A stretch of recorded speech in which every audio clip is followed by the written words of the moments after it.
At ayan na nga mga kaibigan, welcome po ulit sa ating panibagong video. Ngayon, sa impeachment pa rin tayo. Dito naman tayo sa sa pagpapakilala sa mga prosecutors, sa kampo nila Luistro, sa grupo nila at saka sa defense, which is yung sa kampo naman ni VP Duterte. Papakilala din yun. Tapos, tingnan natin yung pagbabanggaan nila. Matinding laban ito. Tingnan natin kung paano balagbagin ni sino ba itong Sheila Season, si Luistro. Maganda to. Ito sila Luistro kasi doon sa side nila, doon sa kamera, matatapang lang to, mga galing magsalita kasi walang pumapalag. Ngayon dito, mga mahuhusay na abogado mga kalaban nila. Sigurado nung nakaraan na unang pagtapat daw nila doon sa sa pre-trial, balita natin, di ba? Bali-balita na kinain ng buhay ito si Luistro. O ngayon, tingnan ulit natin. Dito kasi dati nakatago kasi, nakatago, hindi naka-live, kaya hindi natin nakita yung mga pangyayari. Pero based doon sa mga news, sa report, kinain ng buhay ito si Luistro. Ngayon, dito natin masasaksihan ng live kung paano kainin ng buhay si Luistro. Tingnan natin kung totoo yung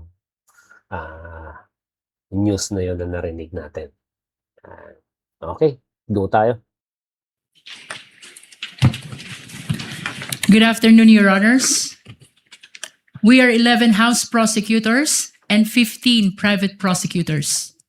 I am Representative Jervil Jinky Pitrix Luistro, appealing for the prosecution. We are ready, Your Honor. May we get the names of the other panel of prosecutors as well as the counsel for prosecutors one by one for the record?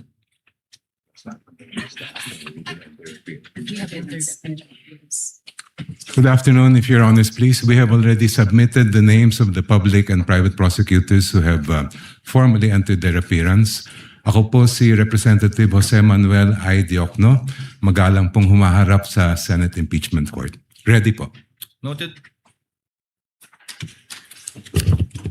Good afternoon, Your Honors. I am Representative Laila De Lima from the Mamamayang Liberal or ML. Wala na, di mo na kailangan mong pakilala. Kilala ka na, De Lima, na isa ka din sa mga hinayupak at salot sa ating lipunan. Dati, ikaw ang siga-siga dyan sa Senado. Buti nga sa'yo. Diyan ka Party nararapat. list, respectfully appearing as public prosecutor. We're ready.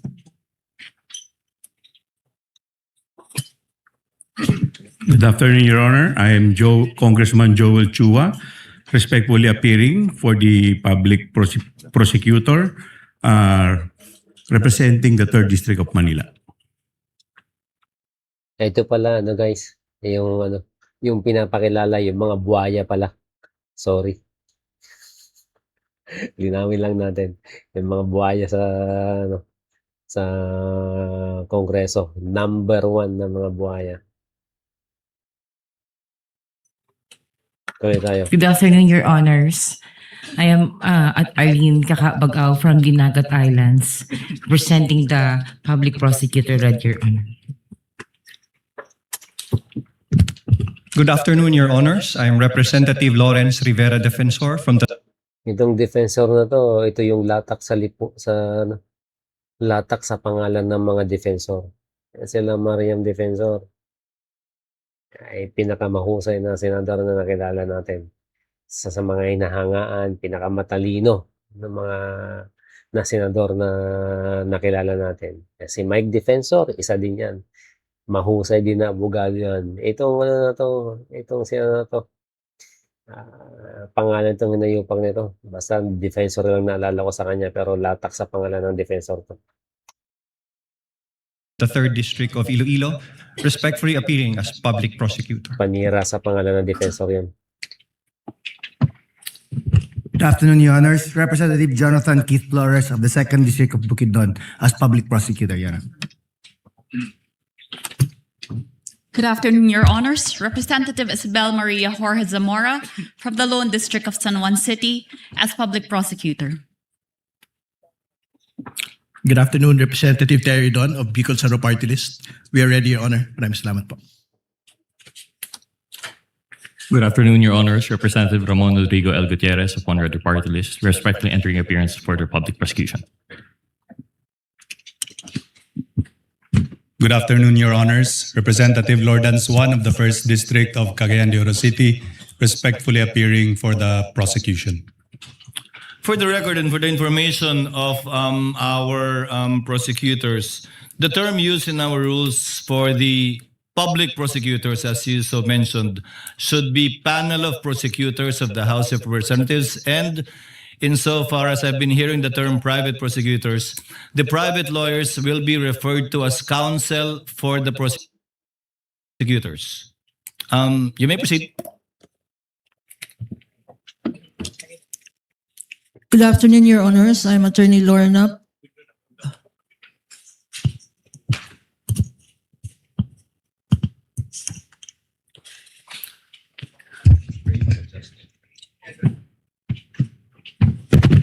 Good afternoon, Your Honors. I'm Attorney Lorna Patao Kapunan, counsel for the prosecutors.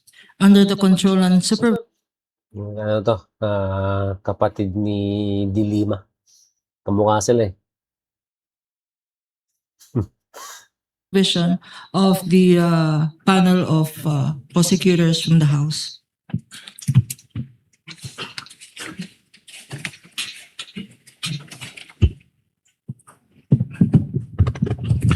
Magandang hapon. Ako po si Attorney Amando Virgil D. Ligutan ng Sapayan Lim Alvarez and Ligutan Law Offices or sa Legal Law from Cebu City.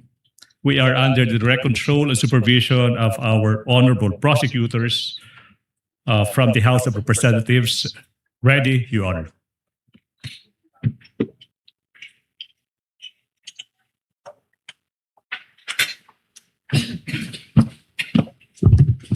Good afternoon, Your Honors. I am May Sancho Divina Gracia of the Co and Divina Gracia Law Offices, and I am respectfully entering my appearance as counsel for the prosecutors.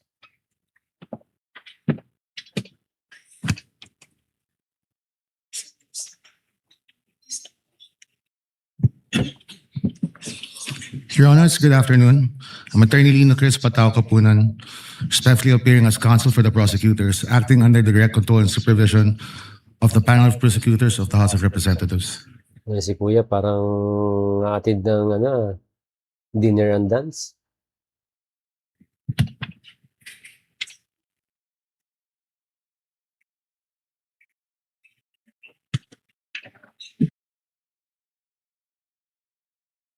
Nag-pause.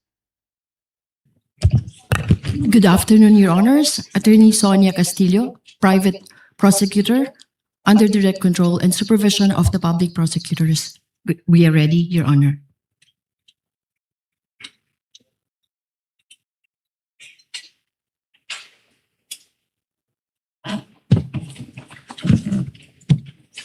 Good afternoon, Your Honors. Attorney Dina Melissa Lorenzo Singyan, for counsel for the prosecutors. We are ready, Your Honor.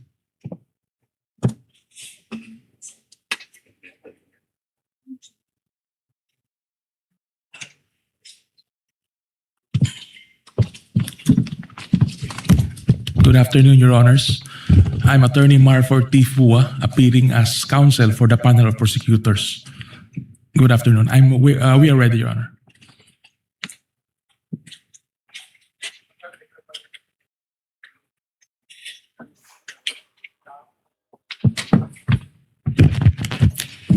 Good afternoon, Your Honors. I am Attorney Erwin G. Matib, respectfully appearing as counsel for the prosecutors. We are ready.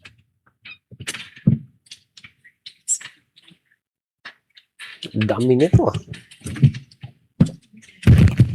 Good afternoon, Your Honors. I'm Attorney Justine Lamarca, respectfully entering my appearance as counsel for the prosecutors. We are ready, Your Honor.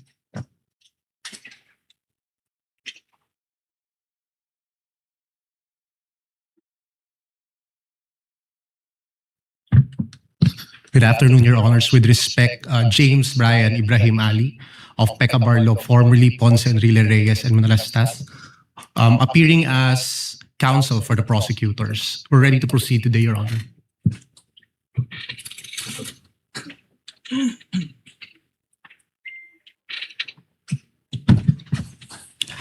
Good afternoon, Your Honors. I am Attorney Reynaldo Robles of the law firm of Chan Robles and Associates, appearing as counsel for the prosecutors under the control and supervision of the public prosecutors. Ready, Your Honor. Ang dami naman ito. Ilan ba to? 15 o 50? Narinig ko kanina. Good afternoon, Your Honors. Bettina Nepomuceno Zamora, respectfully appearing as counsel for prosecutors. We are ready. For na natin saglit. Puro hindi natin kilala mga abogado na to. Pakadami naman ng abogado na to. Is it? How many in all, Representative Luistro? 11 on the part of the House insofar as the panel of prosecutors is concerned, and We understand, Your Honor, that only 13 private prosecutors entered their appearance today. Nevertheless, Your Honor, as manifested by the Honorable Jokno, the written entry of appearance has been filed already with the Honorable Impeachment Court. nevertheless, as they appear or will be participating in the trial, kindly inform them to enter their formal appearance during the trial. Your Honor, the entire 15 private prosecutors have entered their written, 15. have filed Kala ko already 50. their written entry of appearance Kala ko with the 50. impeachment court. The articles of impeachment Grabe will be naman yun. presented by 4 separate teams, Your Honor. And that explains why the House prosecutors or the panel of prosecutors are joined by 15 private prosecutors, Your Honor. Noted. Thank you, ma'am. Senator Cayetano, what is the pleasure of the lady from Taguig? Yes, Mr. President, I just have a question for the prosecution panel. I understand that there is no requirement for the members of the House who form part of the prosecution to be lawyers. But may I know if they are all lawyers, and if some are not, may we know who are not lawyers? Thank you. Your Honor, all the 11 House prosecutors are members of the legal profession. Does that satisfy the Senator Judge? Yes, I was just curious, Mr. President, because it's not a requirement, so I was just curious if in fact they are lawyers. Thank you. Duly noted. The response of the lead prosecutor is duly noted. Your Honor, may I just enter a correction to the earlier manifestation? The lady may proceed. Instead of 13, 14 private prosecutors are able to enter their appearance today. O, ayan na. Nagdagdag pa. Nonetheless, all the 15 have filed their written entry of appearance with the impeachment court, Your Honor. Noted. Appearances for the respondent.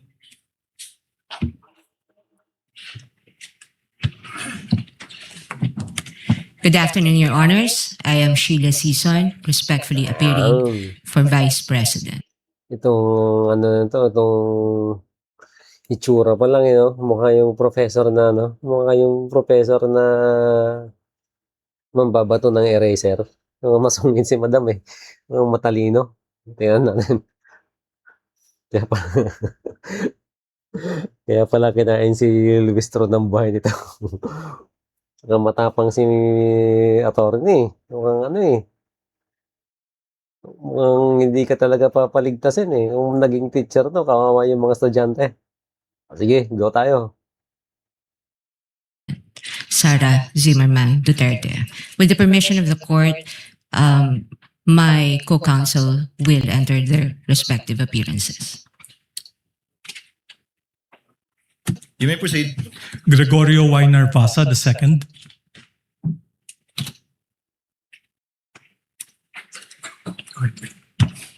Christine R. Ferrer for the Vice President. Good afternoon, Your Honors. Michael Wesley Poa for the Vice President. Good afternoon, Your Honors. Carlo Joaquin T. Narvasa for the Vice President. Good afternoon, Your Honors. I am Mark C. Vinluan for the Vice President. Good afternoon, Your Honors. Justin Nicole B. Goulart for the Vice President. Good afternoon, Your Honors. Lyndon Miguel C. Bacuel for the Vice President. Good afternoon, Your Honors. I am Ralph Borja Bodota for the Vice President. Tuloy tayo. Good afternoon, Your Honors. Roberto Narvaza Batongbakal for the Vice President. Ba't itong mga ano ng ano? Good afternoon, Your Honors. Itong David mga Ronel and ano ni VP Sara, ang sisimple lang ng mga kasuotan. Yung mga ano, pangmalakasan eh. Tingnan natin sa utak nagkakaalaman tayo. Goli VII for the Vice President. Good afternoon, Your Honors. Carol Grace G. Oroseo for the Vice President. Good afternoon, Your Honors. Clarlene Radok for the Vice President. Ito, ang babata pa yun. Good afternoon, Your lang. Honors. Francesca Marie V. Flores for the Vice President. Good afternoon, Your Honors. Miguel Carlos Albar Fernandez for the Vice President. Ito, ang babata pa ng mga abogado. Chair notes the entry of appearance of the counsels for Respondent Mukhang Vice mga President Sara estudyante ni ano Zimmerman eh. Duterte, and Chair likewise notes that the Vice President Ni is not Atty. physically Sheila Season. present but represented Habang more than na-professor. adequately by her counsels who entered their appearance. On May 19, 2026, the court, pursuant to Rule 7 of our rules, issued the summons to Vice President Sara Zimmerman Duterte to answer to the articles of impeachment. On May 20, 2026, the Sergeant at Arms served the summons on the Vice President and made a return of service under oath before the Secretary of the Senate. Let the return be entered at large into the records pursuant to Rule 8 of the Rules of Procedure on Impeachment Trials. So ordered. Likewise, the court received pleadings, comments, manifestations filed by the parties. All such pleadings, comments, manifestations, and requests filed by the parties, as well as all issuances and orders of the clerk, as well as the clerk of court, made through the presiding officer, are hereby deemed read into the records of the case. So ordered. At this juncture, the chair would like to direct the parties to prepare for their opening statements. We will start with the prosecution. May I know from the prosecution who will deliver the opening statement, and from the respondent who will deliver the opening statement? Under our rules, only one lawyer shall deliver the opening statement for either side. I presume Representative Luistro, you will deliver for the prosecution and for the part on the part of the respondent? I will deliver the opening statement for the defense, Your Honor. Representative Luistro from the panel of prosecutors of the House of Representatives is now recognized to deliver her opening statement for the prosecution. You may proceed, ma'am, and you have 15 minutes. Your Honor, before I proceed, the prosecution respectfully moves for the reading of the 4 articles of impeachment and the entry of the corresponding answer or plea for each article of impeachment, Your Honor.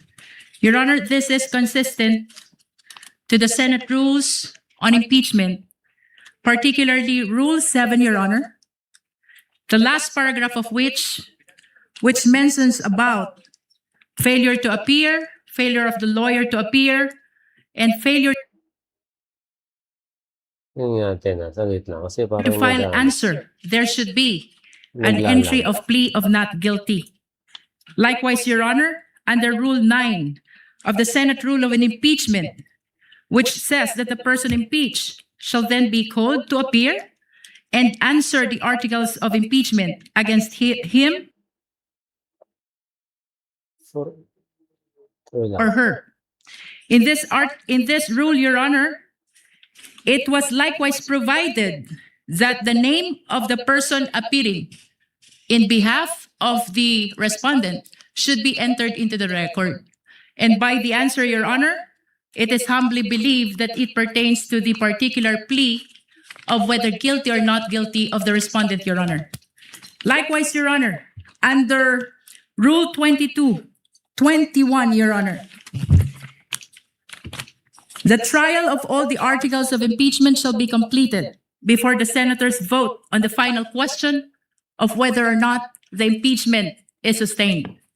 It is gleaned from this rules, Your Honor, that the senators will be voting on a per article basis, Your Honor. And that is why it is the humble submission of the prosecution that there should be reading of the article and entry of the particular plea per article, Your Honor. This likewise, Your Honor, manifests our complete adherence to the mandate of the Constitution sa pagbasa po ng mga artikulo ng impeachment at pagpapasok ng sagot ng respondent. Kadiri itong bunganga ni Lustro na may natutuyong laway sa gilid. Siguro ang baho na ng bunganga nito. Kadiri ka. Maipakita po natin sa sambayanang Pilipino ang ating pagsunod sa mandato ng konstitusyon. Likewise, Your Honor, it upholds due process, not only Filipino people. Sa pagbasa po Yan, nasa bibig niya, oh. Ayun, oh. Parang kakasubo lang ng ano eh. Kakasubo lang na kadiri. Subo lang ng ano. Tanghalian. Ewan ko anong kinain nito ni Lustro. Diyan yan yung bunganga nito. ng mga artikulo ng impeachment, Yeah. she will be informed of the nature of the accusation against her bago pa po siya sumagot whether she is guilty or not guilty, Your Honor. Likewise, Your Honor, ang 4 na artikulo po ng Disgusting impeachment ka, Lustro. ay nakabase sa iba't ibang alegasyon ng Disgusting. facts at iba't ibang nature of accusation or cause of action, Your Honor. And with that, Your Honor, it is perceived that there is a possibility that the plea of the respondent to each and every article will be different from one another, Your Honor. And lastly, Your Honor, this is consistent with the Senate rules on impeachment because the senator judges, the honorable senator judges, Your Honor, will be voting on a per article basis after the conclusion of the trial of this impeachment case, Your Honor. The chair will respond. Unless the counsel for respondent would like to say something about the motion of the distinguished lead prosecutor. Yes, Your Honor, may I comment? The lady may Before- proceed. Before the presiding officer can rule on the motion or request of the lead prosecutor. But before I give my comment, may I just clarify if the lead prosecutor is now making a motion to arraign the respondent accused. Your Honor, whether this is arraignment or otherwise, the motion of the prosecution is very much consistent with the Senate rules on impeachment. I think the question, Your Honor, is very simple. As I have It's mentioned, Your answerable by Honor. Yes or no, Your Honor. Rule Is the 7, lead prosecutor, Rule 9, is the lead Let this prosecutor not be a debate between the requesting- councils. Ayan na. Umbisa pa lang, nagkabanatan na agad. Nagkabanatan na agad. Kakabanatan na agad yung dalawa. Tuloy tayo. for the respondent accused to Counsel be for arraigned, Your Honor. respondent, kindly make your comments and avoid asking questions from the counsel for the prosecutor. We will recognize the counsel for respondent for her comments on the motion and the manifestations made by the lead prosecutor for the House. You may proceed, ma'am. Thank you, Your Honor. I believe I have a standing question to the lead prosecutor, and I would like to ask her for the legal basis for requiring the respondent to be arraigned today.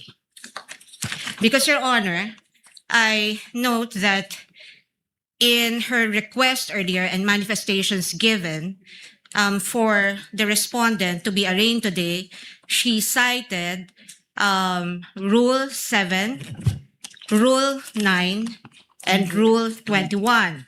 However, in Rule 7, it very clearly states that if the person impeached after service shall fail to appear either in person or by counsel on the day so fixed, or appearing shall fail to file his answer to such articles of impeachment, the trial shall proceed nevertheless as upon a plea of not guilty. Well, this rule is clear. It does not talk about any arraignment. And if we take a look at this sentence, everything here has been satisfied. The respondent accused is here, has attended through counsel. She may not be in person, but the notice given Grabe, no? Ang talim magsalita nito na ano, ni Attorney Season. Ano eh, parang, ang ano eh, yung pag magsalita siya, yung punto, parang may pagka, ano, may pagka Miriam. to the defense is that she may appear through counsel.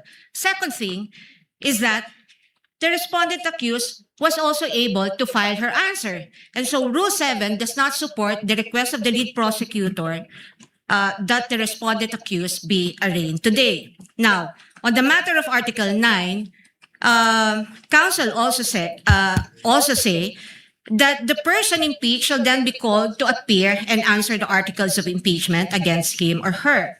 And if he or she appears, or any person for him or her, the appearance shall be recorded, stating particularly if by himself or by agent or counsel, naming the person appearing in the capacity in which or he appears. If he or she does not appear, either personally or by agent or counsel, the same shall be recorded. And for all intents and purposes, respondent is present today through counsel. There is also nothing in Rule 9 that requires the reading of a 23-page Balagbag na naman si Luistro. Sinagot punto por punto yung mga pinagsasabi ni Luistro kanina. Galing. articles of impeachment which Kaya pala sinasabi nilang kinain ng buhay si Luistro. Ito, nung mga kanina ni Luistro, pinagsasabi ni Luistro, sinagot niya punto por punto. will be a waste of judicial time. Finally, under Rule 21, Your Honor,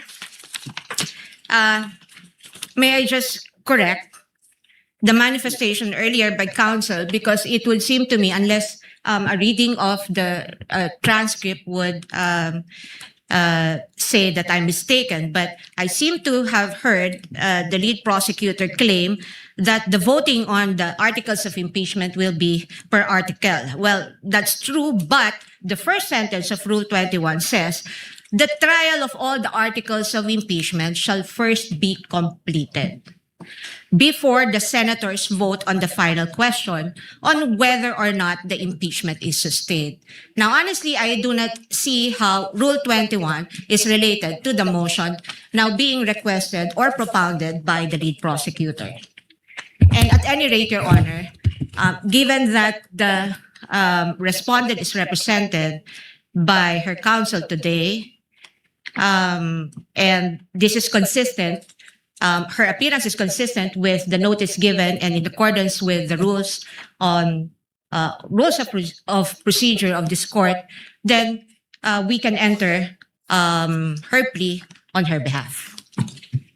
The arguments of the parties are duly noted. Chair will now make its ruling. The articles of impeachment were deemed read and spread into the records when it was referred by the Senate to the Committee on Justice for the proper issuance of summons. And a plea of not guilty will only be entered in accordance with our rules in behalf of the Vice President if she does not file an answer. But in this case, she has filed an answer and in fact has appeared through counsel. Insofar as the reading 1-0, balagbag si Luistro. of the articles of impeachment is concerned, it will be done at the final resolution of this case when it Ayun o. Kahit si Senator Cheese, ganun din ang punto niya. Kagaya nung kay Senator Season. Senator Season to, Attorney Season. 1-0 agad, 1-0. It is put to a vote by the senator judges where each article of impeachment will be read before a vote shall be taken thereon. For those reasons, the motion is denied and the lead prosecutor, Motion's denied, Representative Luistro, may proceed with her opening statement. Kindly be mindful of the clock. And before recognizing you, ma'am, may I remind the council Motion denied. Yeah, mahusay yung niya, no? Mahusay yung abogado ni VP Sara. 1-0 agad. for the parties to kindly address the chair with respect to anything and everything they want or wish to say before the court and not to address each other. The lady may proceed. Representative Luistro, you are recognized and you have 15 minutes for your opening remarks. We thank the court, Your Honor.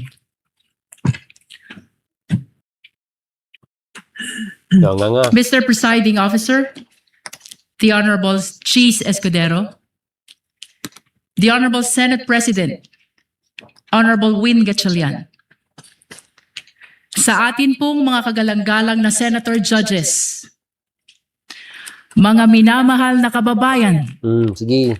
sa loob ng bulwagan Ano pa? Sino o pa? sa labas man, mga nakatutok sa telebisyon, Sino pa? sa cellphone o sa radyo, Sino pa? saang sulok man ng mundo, Meron pa? kayo naroroon. Ano? Maraming Pilipino ang nagtatanong ngayon, bakit mahalaga ang paglilitis na ito? Ano ang Bakit? kaugnayan nito sa buhay ng ordinaryong Pilipino? Lubos po naming nauunawaan ang mga tanong na yan. Sa katunayan, may isang driver na nagtatanong, paano sasapat ang kita sa pasada upang mapakain niya ang kanyang pamilya? May isang OFW Paano sasapat yan? Kung pinamigay, kung ang budget ng Pilipinas pinamigay doon sa mga kongresista, o ang budget ng Pilipinas napunta sa mga senador, kung ang budget ng Pilipinas ninakaw ni Bongbong Marcos, ni Saldico, tsaka ni Martin Romualdez. Tapos sasabihin mo ngayon, papaano ang mga Pilipino? Kayo mismo, pinagbibintangan. Ikaw mismo, Luistro, nandiyan ka, kasama ka, pinagbibintangan, pinagbibintangan kang nakakuha din ng maleta. Tapos itong mga entrada mong ito, Diyos ko po, Rode. na nagtatanong, Anong tanong? hanggang kailan kailangan lumayo upang mapaaral niya ang kanyang mga anak? Kung May isang pinabigyan guro yung na nagtatanong, kung hindi yun ninakaw paano yung pagkakasahin ang kanyang sahod sa yung dami pondo ng ng gobyerno, utang na di hinuhulugan? sana pinamigyan nyo na lang yan May sa isang manggagawa na nagtatanong, mga Pilipino. hanggang kailan magtitiis sa pansamantalang trabaho at kakarampot na sweldo? Ayan na nga, Sa unang kakarampot na tingin, nga lang yung sahod. Maaring sabihin Kinuha na pa. malayo sa buhay nila ang paglilitis na ito. Ngunit hindi. Hindi po, sapagkat ang usapin ngayon ay patungkol sa isang bagay na pag-aari nilang lahat. Ang kanilang pera, ang kanilang tiwala, ang kanilang karapatan na maningil ng pananagutan mula sa mga pinuno na kanilang pinagkatiwalaan. Kapag ang isang empleyado ay nagkamali ng paggamit ng pera ng kumpanya, siya ay pinagpapaliwanag. Kapag ang isang barangay treasurer hindi maipaliwanag ang nawawalang pondo, siya ay iniimbestigahan. Kapag Ba't kayo dyan sa Kongreso? Trilyon ang ninakaw sa pundo ng bayan. Ba't ayaw niyong imbestigahan? Yan ang tanong. Trilyon ang nawala sa pondo ng gobyerno. Pinagpasapasahan niyo yung mga maleta, pinaghati-hatian niyo. Ba't ayaw niyong imbestigahan? Yan ang tanong. Puro ka ganyan. ang isang principal ay naglustay ng pera ng bayan, kahit 5,000 lang yan, siya ay pinaparusahan. Natural lamang na magtanong ang sambayanan kung ang ordinaryong Pilipino ay pinapanagot. Bakit hindi ang pinakamakapangyarihan na opisyal ng pamahalaan? Ito ang dahilan kung bakit mahalaga ang paglilitis na ito. Hindi upang usigin ang isang tao. Hindi upang maghiganti sa kalaban. Hindi upang manalo sa politika. Kundi upang sagutin ang isang tanong na napakahalaga sa kinabukasan ng ating republika. May saysay pa ba ang pananagutan sa ating bansa? Sapagkat ang kasong ito ay Ang higit kasong at ito lampas sa sino mang higit opisyal. at lampas kung sino mang opisyal. Higit at lampas sa anumang partido. Higit at lampas sa alinmang administrasyon. Your Honors, the framers of the Constitution understood that there may come a day when extraordinary power would be entrusted to extraordinary office. They also understood that there may come a day when trust would be broken. And that is why they gave the House of Representatives the power to impeach The power to and the impeach. Senate the duty to judge. Not to punish political opponents, not to settle political scores, Hindi nga. but to protect Hindi the nga. republic itself. Iyan ang ginagawa nyo ngayon kay That VP is why Sara. the Constitution declares public office is a public trust. Ang kapangyarihan ay hindi pag-aari ng sino mang opisyal. Hiram lamang ito sa taong bayan. At ito ang dahilan kung bakit naririto tayo ngayon. Your Honors, the prosecution will present exactly what the Constitution requires. Evidence. Hindi chismis. Hindi haka-haka. Hindi propaganda. At lalong hindi SOCMED narrative. Evidence. Official records. Financial documents. Ano pa? Government reports. Video recording. Siguraduhin nyo ng tama Statements yan, under oath. Independent findings of institutions Kadiri ang created bunganga by mo. law. Mga dokumento na hindi bumoboto. Mga records na walang partido. Mga katotohanan na walang kulay pampolitika. Sa unang tingin, maaring magmukhang magkakahiwalay ang 4 articles of impeachment. Confidential fund, unexplained wealth, bribery and corruption, threat against constitutional order. But these are not 4 separate stories. These are 4 chapters of the same story. Story about power exercised without accountability. Story about public trust betrayed. Story about public office that stopped answering to the public. On the first article of impeachment, the evidence will show that more than 612 million pesos in confidential fund entrusted to the office of the Vice President and the Department of Education were disbursed, transferred, and liquidated under circumstances that cannot withstand scrutiny. 612 million pesos. Hindi ito pera ng gobyerno. Pera ito ng sambayanan. Pera ng manggagawa. Pera ng magsasaka. Pera ng OFW. Pera ng guro. Pera ng bawat Pilipino na nagbabayad ng buwis at nagtitiwala na gagamitin ito ng tama. The evidence will show liquidation reports supported by questionable documents. The evidence will show acknowledgement receipts bearing names government records could not verify. Could not Names that transformed accountability into a Politiko. mockery. Pananagutan na naging kalokohan. Names that insulted the intelligence of the Filipino people. Mary Grace Piatos, Milky Sikuya, Kokoy Villamin. On the second article of impeachment, the evidence will show financial transactions involving billions of pesos associated with the respondent and her husband. Billions. Hindi milyon, bilyon. At habang milyon-milyong Pilipino ang nagtratrabaho at nag-iipon buong buhay upang magkaroon ng sariling bahay, makapagpaaral ng mga anak, magkaroon ng kaunting seguridad para sa pamilya. Aba, bilyon-bilyong piso ang dumaan sa mga bank accounts na hindi maipaliwanag ng maayos. This article is not about wealth.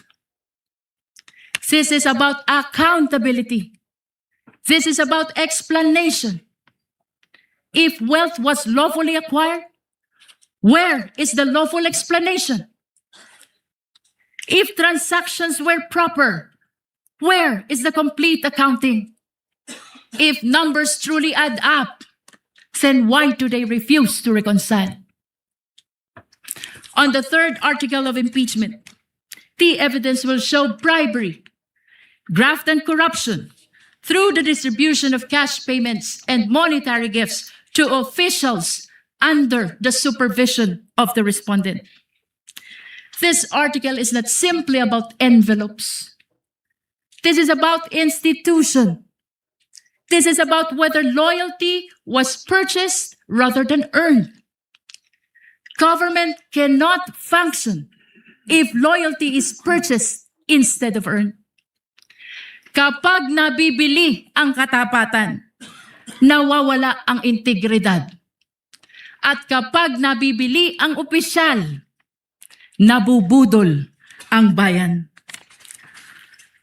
Perhaps the greatest tragedy is where the conduct allegedly occurred. Tapos? In the Department of Education. Tama po sa DepEd. The institution entrusted with teaching future generations honesty, responsibility, integrity. On the fourth article of impeachment, the evidence will show culpable violation of the Constitution, high crime, betrayal of public trust through conduct that threatens constitutional order.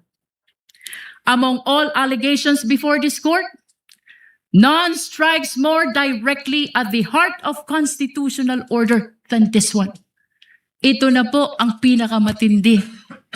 And unlike in many cases, which depends upon competing accounts, this evidence comes substantially from the respondent's own recorded public statements. The court will see them. The court will hear them. The court will judge them. Ano pa? Public officials may disagree. We may criticize one another. They may compete fiercely for power. That is democracy. But democracy ends when violence begins. Ano pa? Sa kasaysayan ng ating republika, walang vice presidente na may kaibigan na hitman. Ngayon lang. Ano pa? Walang vice presidente na nagpapapatay ng Pangulo. sige. Ngayon lang. Walang vice presidente Niloloko mo sarili na mo, handang Ministro. magpapatay para lamang makaupo sa Niloloko pwesto. mo sarili mo, Ngayon Ministro. lang. The Constitution provides many means on how to resolve political conflict. Election, legislation, public debate, judicial review, and even impeachment. But it does not permit threats. It does not permit violence. It does not permit people entrusted with power to place themselves above constitutional restraints. Your Honors, at the center of this case lies a simple question, perhaps the most important to any republic. When the people entrust power to a public official, does the public official remain accountable to the people? Or do the people become accountable to the public official? The Constitution's answer is very clear. Ano, sabi? Power belongs to the people. Public office is merely borrowed. And every borrowed power carries with it the obligation to account for its use. Account for its use. If Ministro, a niloloko mo barangay sarili mo. treasurer must account for public fund, then so must the Vice President. If an ordinary public servant can be investigated, then so can the highest officials of the government. If ordinary citizen is expected to obey the rules, then surely those who govern them must obey them first. Must obey the rules. Kaya nga nung unang impeachment, anong sabi ng Supreme Court? Nilabag nyo ang konstitusyon, nilabag nyo ang karapatan ni VP Sara. Kaya hindi nagtagumpay ang unang impeachment nyo. Tapos ngayon, ang kapal na mukha mo, sasabihin mo, need to obey the rules. Nyemas ka. Otherwise, Salot ka sa lipunan. what lessons do we teach our children? That there is law for the powerful and another for everyone else? That accountability exists only for the weak? That public office grants immunity against accountability? Your Honors, this is not the republic envisioned by the Constitution. This is not the republic deserved by the Filipino people. Therefore, Ano? the prosecution asks only this. Look at the evidence. Listen to the witnesses. Examine the records. Follow the evidence. Ang tagal magsalita nito ni Luistro. Inaabangan ko kung paano sasagutin ni Senator Sheila Season. Yung abogado ni VP Sara.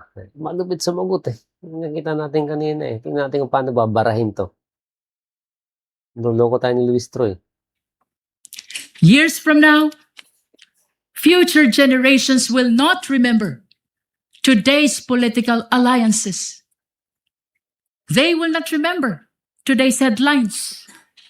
They will not remember today's slogans. What they will remember is when accountability was tested, the institutions of the Republic stood firm. Kadiri They will talaga. remember only one thing. Kadiri talaga itong bunganga ni Luistro. Kala mo sumubo ng lollipop tapos di naghugas ng muka ng bibig. What this court did when the Constitution called. Future generations will not ask how powerful the respondent was. They will not ask how loud the political debate became. But they will ask one thing. That's one thing. When the Constitution called, did the Republic answer? Your Honors, this is that moment. This is the moment the Constitution anticipated. This is the moment when accountability must mean exactly what it says. This is the moment when public office must truly remain a Dahil mo public sinasabi. trust. This is the moment when the Republic must demonstrate that laws are applied equally to the powerful and the powerless alike. At matapos marinig ang mga saksi, matapos masuri ang mga dokumento, matapos matimbang lahat ng ebidensya, Sinong saksi mo? Si Trillanes. ang prosekusyon ay naniniwala at naninindigan. Na Isa lamang ang maliwanag na konklusyon. Ang tiwalang ipinagkaloob ay nilabag. Ang kapangyarihang ipinahiram ay inabuso. At ang konstitusyon mismo ang humihingi ng pananagutan.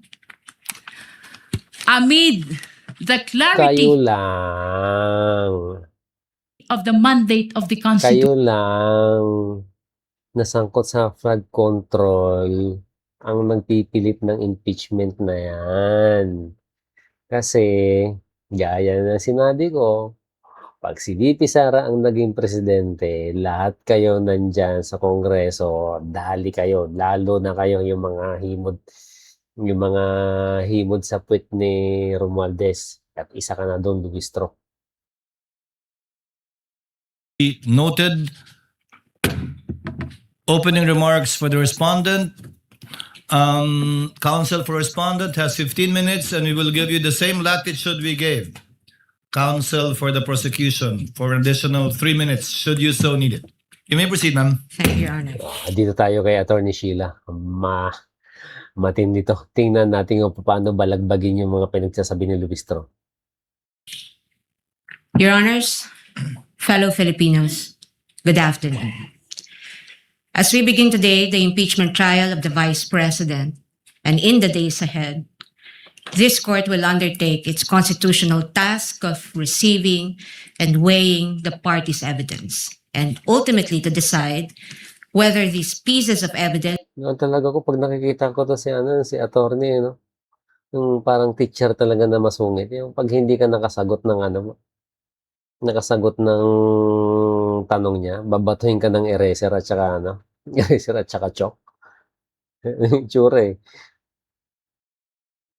justify either a judgment of conviction or acquittal, guided only by its members' conscience and their solemn oath to do impartial justice. The present undertaking of this court, therefore, not only carries the weight of the Constitution, but also the imprint of our nation's history, because the Filipino people have shown that they never forget. We, as a nation, never forget. But why is the act of remembering important?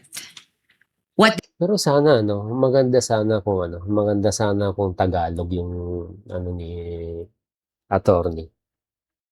At least kahit paano maintindihan ng malinaw ng mga kapwa nating Pilipino. Hindi naman sa pag-ano, pero may iba pa din sa ating mga kababayan na kahit naman ako minsan pag purong English na pa din tayo hindi pa rin natin makuha yung talaga yung pinaka pinupunto kung ano yung sinasabi.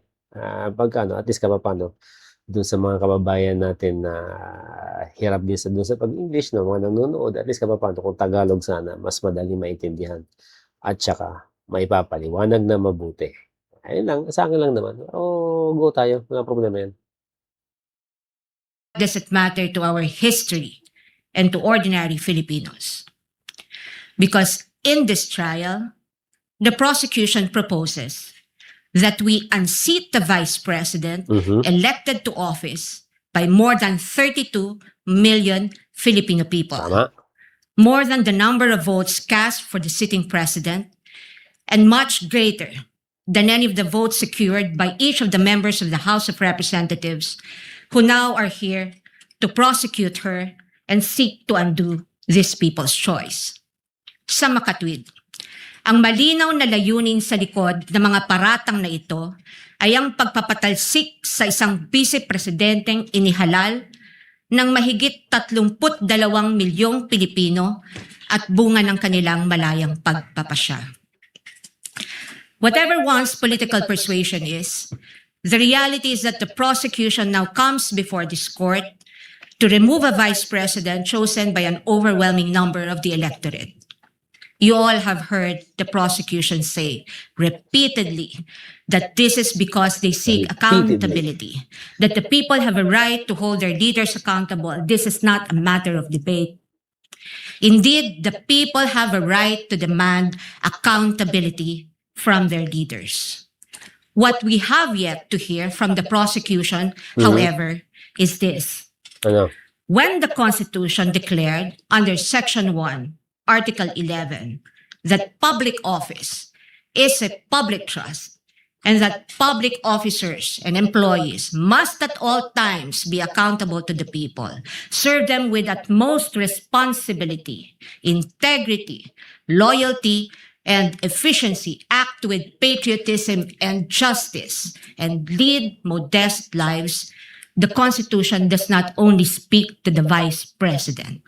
It also demands the same standards from the prosecutors. Tama. Being public officers themselves, the public prosecutors, and the members of the House of Representatives are also Tama, kasi pati sila nasasangkot din sa kaso ng mga maleta at saka sa flood control. Tapos ang kapal ng mukha na magsabi dun kay VP Sara na ayan nga, nangungurakot. Tapos sila din naman pala, ayan, nasasangkot din sa korupsyon. Galing nyo. held to the same constitutional standard. And so we must remember what history tells us. This is not the first time that members of the House of Representatives have attempted to remove the Vice President and in a manner Agreed. not compliant with the Constitution. In a July 25, 2025 decision, the Supreme Court unanimously declared in Duterte versus House of Representatives, GR numbers Unanimously. 278353 and 278359 that the impeachment proceedings in the House of Representatives were tainted with grave abuse of discretion, rendering the articles of impeachment that the House transmitted last year to the Senate as void ab initio. Early this year, the Supreme Court unanimously denied with finality the House of Representatives' motion for reconsideration of that decision, with a reminder that while impeachment is a powerful democratic process to call out corruption and grave abuse, impeachment can be abused, and that impeachment should never be abused to maintain the hegemonic dominance of greed by shaming those who occupy high government positions into preventing them from doing what they were sworn to do. But perhaps the most enduring reminder of the Supreme Court that we must not forget in the entire course of this trial is that, in the words of the court, the rule of law that does justice is our lodestar, and that justice includes accountability. Justice includes fairness. Without fairness, there is abuse. This fairness is what our democracy is all about. It is in light of these reminders that we draw attention to certain fundamental legal principles that we think we must not forget throughout this trial. Mga batayang prinsipyo na dapat nating tandaan sa buong panahon ng paglilitis na ito, anuman ang ating kulay o politika. If we are to be true and honest to our proclaimed values, such as the pursuit of accountability, justice, and integrity in our system of government, then we must remain possessed of an unyielding resolve to ensure that the trial and judgment in this case are done in accordance with the command of the Constitution, the majesty of the law, and the discipline required by the rules. Otherwise, those who stand in sanctimonious judgment of the Vice President will send a clear message that the law can be bent when it suits the convenience of the powerful, and that justice can be sacrificed at the altar of partisan interests. Mahalagang tandaan ang mahigpit na paalala ng ating Korte Suprema. Impeachment is not a purely political proceeding. It is primarily a legal, political, and constitutional mechanism. Ibig sabihin, kailangang naayon sa batas at konstitusyon ang anumang proseso nito. According to the Constitution, it is the Senate that shall have the sole power to try and decide all cases of impeachment. This power is not shared. The Constitution gives no other body, department, tribunal, agency, or a mere committee of any of these institutions the power to try an impeachment. Ayan. Kasi dun sa, nag-mini-trial. Dun sa Kongreso, nag-mini-trial sila. Malamang mababanggit din to. Case. The House merely initiates, the Senate tries. Ayan na nga. Yet, we have seen the Committee on Justice conduct what its chairperson, the lead prosecutor in this case, described as a mini trial, which, as we all had witnessed, became a vast fishing expedition of alleged evidence that were not even part of the impeachment complaints under its consideration and which the respondent accused was made to answer. In that mini trial, we saw how the purported pieces of evidence were curated to construct a narrative against the Vice President even before this case reaches trial. The articles of impeachment presented before this court as an exercise of the House's power to initiate impeachment cases are therefore, in sober truth, the product of an impermissible intrusion of clear constitutional boundaries. Over the course of the impeachment trial, the prosecution will attempt to convince this court and the court of public opinion that the allegations in the articles of impeachment are supported by materials they obtained during their mini trial and that evidence exists to sustain a judgment of conviction. They will claim that the notices of suspension and disallowance issued by the COA and the COA decision denying the Vice President's appeal of that disallowance support their accusations, with the release of that decision by the COA conveniently timed and coinciding with the committee hearings. They will claim that the certifications of the PSA confirm their allegation that recipients of the confidential funds do not exist, even though they listed one Mary Grace Piatos in their pre-trial brief as among their witnesses, or that the liquidation of the confidential funds in a span of 11 days was allegedly swift as to invite suspicion. The prosecution will assert that the supposed NBI findings of similar signatures across a number of acknowledgement receipts submitted to the COA are supportive of their conclusion that the disbursements of the confidential funds were irregular. What the prosecution avoided informing the public so far are these: that it was the then Secretary of the Department of Budget and Management, Amena Pangandaman, who issued a memorandum for the President through Executive Secretary Lucas Bersamin on October 18, 2022, recommending the approval of the Office of the Vice President's request for confidential funds. That the Office of the President did in fact approve that recommendation of the DBM through a memorandum from the Executive Secretary dated November 28, 2022, and signed by the former Executive Secretary Lucas Bersamin by order of the President. That on December 13, 2022, the DBM issued a special allotment order number SARO-BMB-C-22-001-2004, signed by former Secretary Amena Pangandaman to cover the request of financial assistance Ayun, yung paggastos ni VP doon sa budget, lahat pala yun. Naka-record, pinagpaalam pa doon sa DBM. Ito yung mga hindi sinasabi nila, itong hindi nila sinasabi. Itong hindi sinasabi nila Luistro kasi may ibang narrative silang gustong gustong ipakita sa mga mamamayan na ninakaw, na winaldas, hindi ginamit ng tama ang pera na ipinagkaloob sa kanya ng gobyerno bilang isang confidential funds. Pero at the end of the day, ito pala, malaman-laman natin, according kay Attorney Sison, na lahat pala ng actions na ginagawa ni VP Sara regarding doon sa paggastos ng confidential funds ay naka-record. Alam ng DBM, pinirmahan. Subsidy and confidential funds of the OVP that, notwithstanding the impending end of the fiscal year, the confidential funds were nonetheless released to the OVP on December 20, 2022 under this documented approval process.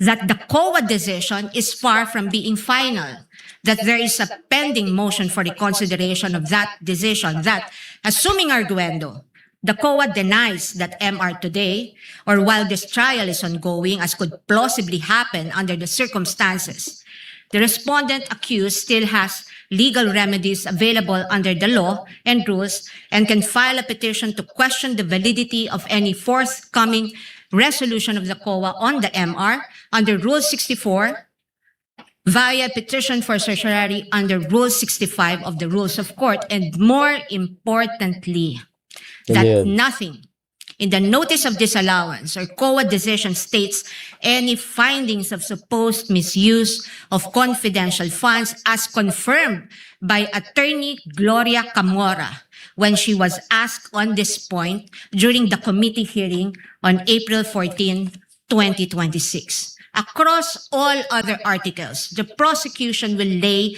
a landscape of what it deems to be their evidence in support of their speculations and conclusions. We are not strangers to all these accusations precisely because this was not the first time these narratives were foisted into the minds of the general public. We have heard the same tales and stories of these accusations 2-0 since na agad. 2024 when the House conducted its 2-0 Quadcom na. hearings and most recently the mini trial of its Committee on Justice. But what we must not forget Kain si amid Luistro. all these accusations is the fundamental legal principle that the burden of proof never shifts.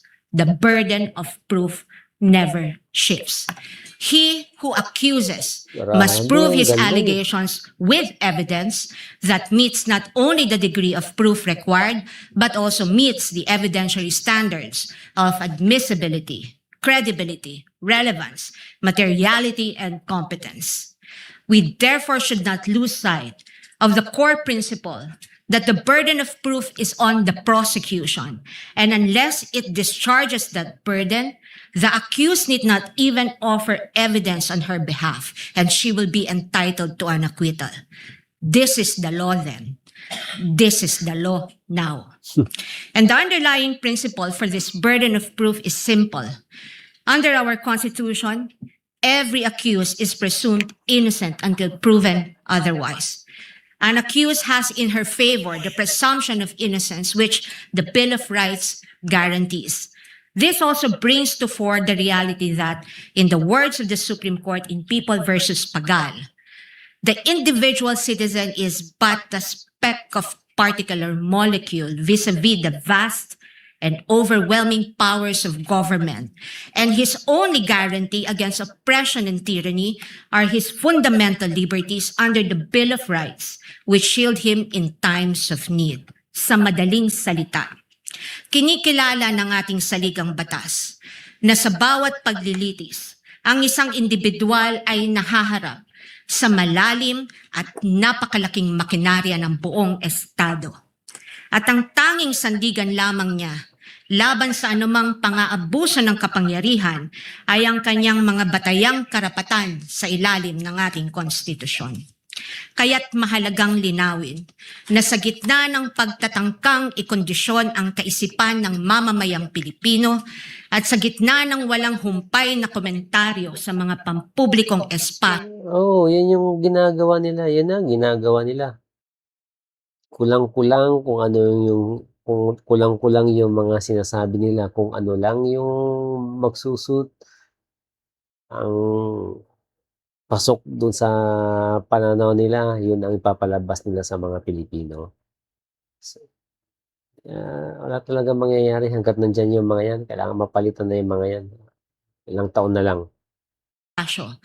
Wala pang maituturing na anumang ebidensya o alegasyon na napapatunayan ng prosekusyon sa simpleng dahilan na ang bawat ebidensya ay kailangang dumaan muna sa paglilitis at pagsusuri ng korteng may tanging kapangyarihan sa ilalim ng ating saligang batas.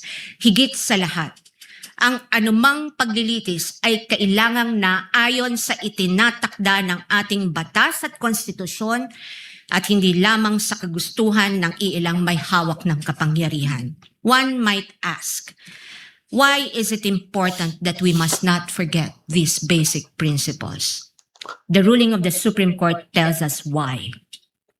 The Bill of Rights applies to the entire impeachment process because in as much as our court recognizes that impeachment is a political process, Bagong it idol ko na reminds to us si Attorney that it is Season. not a Mahusay purely na political abogado siya. process but a legal Kaya and pala mga constitutional bata, kahit mga mechanism. bata lang yung Thus, kinuhang mga if we abogado are to sa tabi, uphold the rule of law, walang problema. serve justice, and invoke the accountability mechanism, then this court and we as a people must guarantee that all efforts to hold our leaders accountable must be done right. This we must not forget. I thank the court and the public for the privilege of your time. May God bless our country. Yun. Opening statement of the counsel for respondent. Mahusay. 2-0 si Luistro dito kaya no. Nadalawan ni Attorney Season. Balagbag si Luistro. Lahat ng mga pinagsasabi ni Luistro, sinagot punto por punto. Ganun kahusay ang abogado na ito. Ayan. Dito natin tatapusin ang ating video. Napakaganda ng napakaganda ng video niyo at napakaganda ng ginawa ni Attorney Season. Tingnan natin sana mga susunod na araw. Sana tuloy-tuloy yung pagbalagbag dito sa mga sa mga grupo ni Luistro para makaganti naman tayo sa mga pinagsasabi nila, para malaman ng mga Pilipino kung ano yung pinagsasabi nila dun sa Kongreso ay mga walang kwenta. Dito magkakaalaman, dito tayo lalaman natin yung mga katotohanan. Walang tinatago. All out. Ayan mga kaibigan, maraming salamat mga kababayan. Again, kung parehas tayo yung pinaglalaban, parehas tayo ng prinsipyo, like and subscribe po. Marami pa tayong video na re-reactionan. Okay, maraming salamat. Kita-kita sa susunod.